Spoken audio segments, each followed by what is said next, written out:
What do you get when you combine Bomberman with Ryan Gun style and an emo disposition? Yuta Fate, the protagonist of our game Silent Bomber.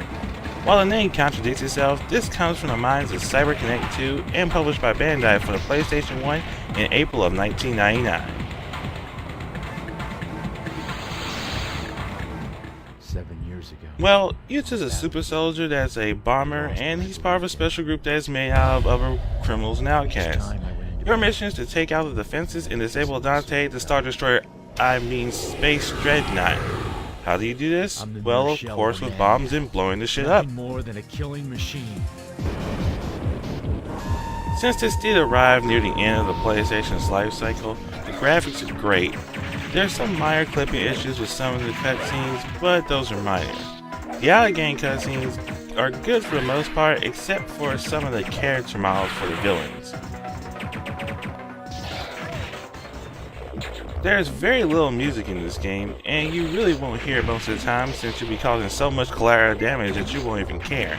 The voice work is pretty okay for the most part. On either side. Like the title says, Destroy gameplay them. consists of bombing and more bombing. Not only can you drop bombs at your feet, but you can also fire them off towards the enemy.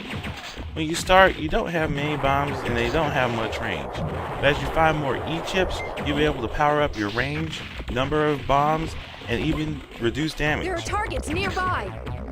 The target ought to be designated with a marker. Control is very good, and the camera is pulled back enough to keep it away from the action. Well, most of the time. In addition, from your regular bombs, you also have 3 other types: the gravity well, napalm, and EMP. It definitely is very helpful to have a good supply of these. The game is very short though, even though it has 14 levels. This will take around 3 or so hours to complete. Overall, this is a good and unique game to play. The pros, blowing things up, good controls, and fast gameplay. The cons, some of the ugliness in the cutscenes, the occasional camera issues, and the lack of tracks. Don't accidentally blow yourself up. Later days.